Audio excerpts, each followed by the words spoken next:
Hey, so as this video suggests, this will be my last election rant video, and it's going to be largely about Allan Lichtman and why his election analysis was wrong. It's a little bit of a gloating video, obviously, because I was proven right from this election. For those that didn't watch my previous videos, I did predict Trump winning. I'm not a big Trump supporter or a big Harris supporter. I'm not a major Republican or a major Democrat. Again, just to quickly outlay it, I'm an independent with some left-leaning views on social issues and right-leaning views on fiscal issues, so it's kind of mixed for me sometimes. But basically, I'd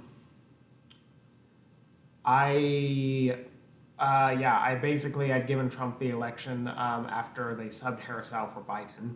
And that goes against Allan Lichtman's prediction, which made me feel a little bit unconfident because Allan Lichtman is probably the leading political analyst and has been right about most elections since like 1980. And he's very smart. However, he only was giving Kamala Harris the election by one of his 13 keys. He gave 7 to her and 6 to Trump, which is obviously very close. And listening to his interpretation of his own keys just sounded like nonsense to me, which is why I bet $4,000 on this election. So I was very busy on election night paying attention to that, and it paid off for me, obviously. I won a pretty good chunk of change. So, I've been, kind of basking in that, and also basking over the last week in all the misery of all the people who were wrong about this election, who were predicting a Harris victory. And, I know I'm being a little bit, petty here, sitting here gloating about this, but, part of the reason I was a little bit happy to watch Allan Lichtman get proven wrong and why I'm making this video about this and the election is, well, for one, I'm just glad the election's over, but for two, I was very happy to see some people get dealt a little dosage of humiliation on the left in this election. Because while I'm not a major leftist, I don't know, I may lean with them. I definitely am not in love with a lot of people on the left, and I definitely am majorly critical of a lot of liberals. And Allan Lichtman, in particular in this election, was just, his bias was overshadowing his better judgment. And because of his past track record, he was just refusing to admit that he was wrong about anything. Like, he would just go up on these channels and talk about his 13 keys like they were incorruptible and so perfect that it didn't matter. Nothing else mattered. No polls mattered. No other political analyst election mattered. The candidates themselves didn't matter. No, his 13 keys were all that mattered, And I was watching him on, election night because, while I was watching the returns, he was watching the returns too and was doing a live broadcast. And I was getting a pretty good amount of entertainment out of watching his horror that night. It also made me feel pretty good early on in the night because I realized that, seeing Allan Lichtman's horror, as well as the early returns of the election, that my investment and gamble I was making was going to pay off for me pretty well. Long before the swing states were called, Lichtman, to his credit, he was smart enough to realize that things were not looking good. Before they even called Georgia and North Carolina, which were the first swing states to go to Trump, Florida and Texas went to Trump by enormous margins, like 14 points for Florida. And while those were expected to go to Trump all along, I don't think people realize just how enormous those margins are. I mean, Trump, Republicans have lost Florida in many past election cycles, and, Trump only won it by a point or two back in 2020 and 2016, and winning it by 14 points in this election was just jaw-dropping. Same with Texas. I mean, Texas was supposed to always go to Trump, but not by like the 13, 15, whatever points it went to him by, some double-digit number. It was just extraordinary. And a lot of states were like that. And then some blue states that people haven't even noted in this election ended up being more close than people would have guessed. I mean, Florida and Illinois and New Jersey went to Harris, but not really by the margins one would expect Illinois or New Jersey to. New Jersey went to Harris by about 5 points. Illinois went to Harris by I might be slightly wrong on this. I think it was 9 points, but it wasn't an enormous margin. And New York went to Harris by about 11 points. Now I know she won them solidly, but these are deep blue states. I mean, I was a little surprised by that, which of course accounted for one thing that did surprise me in the night, and that's that Trump won the popular vote with a lot of room to spare. I mean, at the moment, it's like 2.5, 3 points. It's unclear to say because a lot of the returning ballots are coming in from California. So before it's all said and done, it might be like 2 points or less that he wins it by. But that's still a lot. Republicans, it's hard for Republicans to win the popular vote because big cities still lean Democrat, and that's where a lot of the overall popular vote comes from. And the Electoral College, of course, moderately favors Republicans.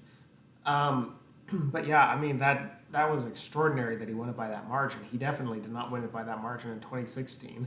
Hillary, of course, won it, and Biden won it too in 2020. So it's again another sign that this was actually a pretty lopsided election. I mean, and this isn't overwhelmingly different than what I was expecting, but I did expect it to be a lot closer than this. But partially why I started betting on Trump back in like early October was because the polls were starting to enormously move in his favor. And I look at the Real Clear Politics website, which gives a relatively unbiased average of all the polls, not just one or two random ones.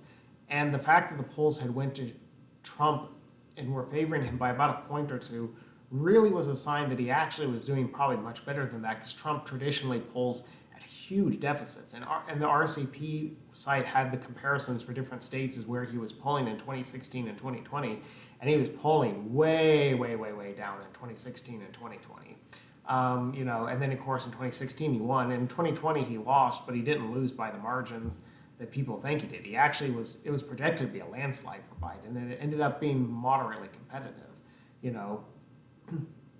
So, I mean, I wasn't just shocked by the election results, but I'll admit it was still a bigger margin than I expected him to win by. And it was really funny watching Lichtman's reaction, though, because at first, he was pretty cocky as the night started, but by the time they got well into it and, we're starting to get into the Rust Belt states, and Georgia and North Carolina had already been called for Trump, Lichtman was smart enough to understand just what a, dire situation it was, and that he was maybe on the verge of being proved wrong for the first time in his career. I mean, he was proved wrong in 2000, but to be fair, 2000 really was within the margin of error. I mean, 2000 came down to a few hundred votes, and of course, Gore won the popular vote. But this time, I mean, Lichtman was wrong as wrong could be. Okay, Harris lost with room to spare. She lost the popular vote. She lost every single swing state by significant margins. And, Lichtman, was predicting a Harris win the whole time. He never backed down from that. So, I mean, not to gloat a little bit, but, I mean, also, I'm going to go into a little bit of why I think Lichtman's 13 keys were a little bit off in this election.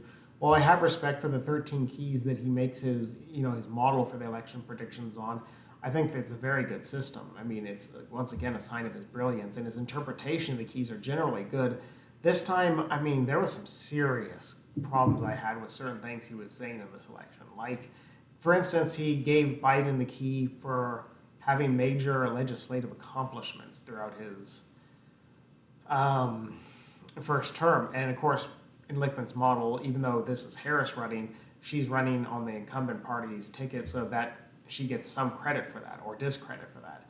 And I haven't been keeping up a whole lot with politics over the last 4 years because I've had bigger problems going on in my life, but I hardly remember any major legislative accomplishments. There's been a few here and there, like a stimulus bill, and then one about, climate change, but really for the most part, nothing that's just been overwhelmingly comprehensive, like Obamacare from back in Obama's first administration, or even Trump's tax cut from his first administration, or some of the Bush policies. I mean, really nothing that major has been passed. And then, of course, one thing I disagree with is that he does not give Trump credit for being a charismatic candidate.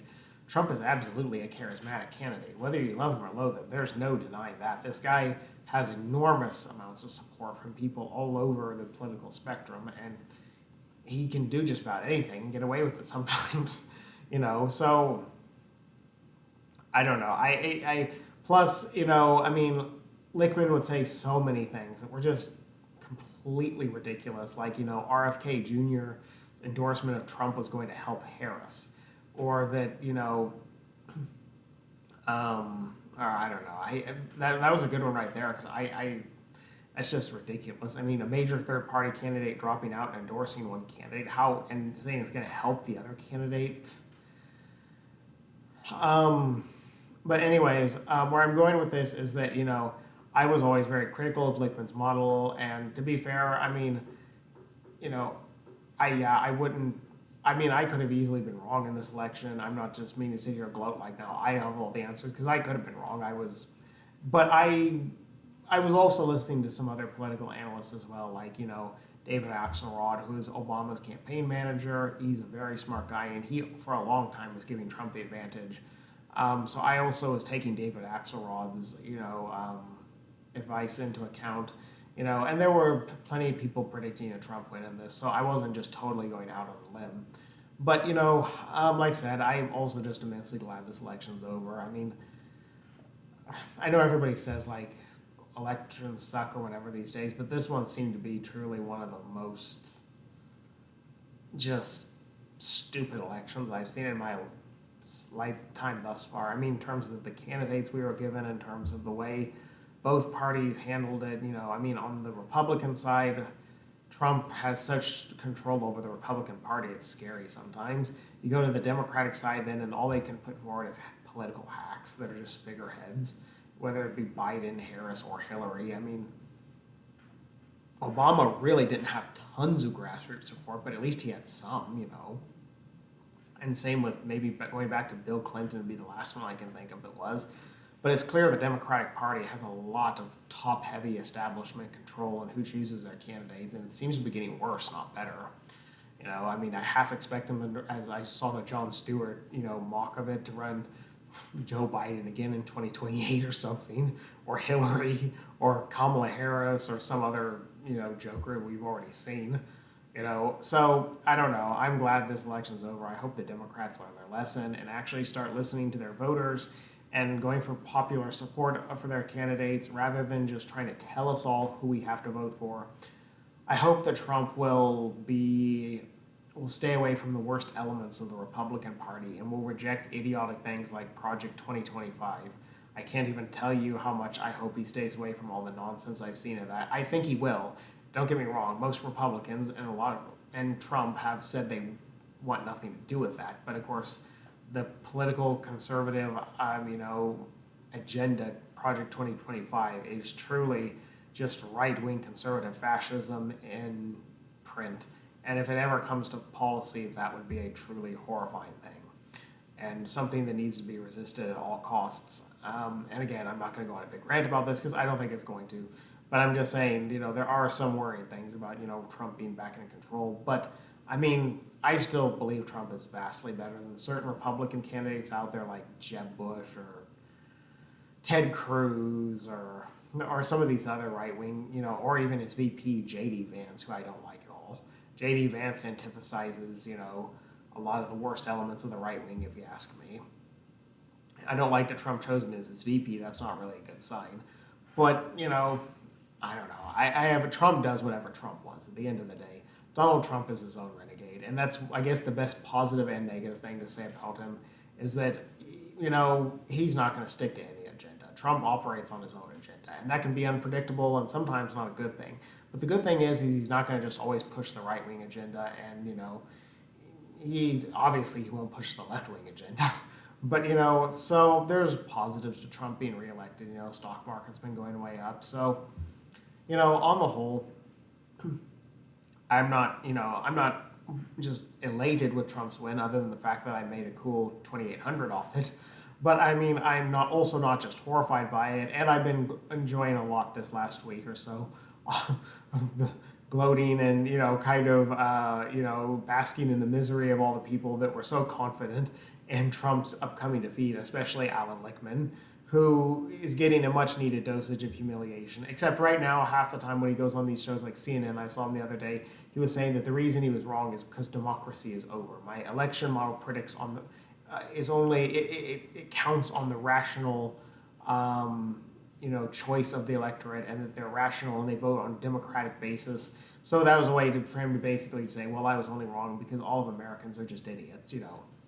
So if that doesn't show you that Lichtman was kind of an arrogant asshole who kind of deserved some humiliation here. I don't know what really does. So, anyways, not a wonder. This was a miserable election, but it's finally over. We can all breathe a sigh of relief, and it could have ended worse. Could have ended better, but it could have ended worse. So, now we get to all take a break from election politics for a while, and I promise after this, I'm not going to make any more political videos because I'm tired of all this, just like you all are. So, as usual, thanks for watching, and see you next time. Bye.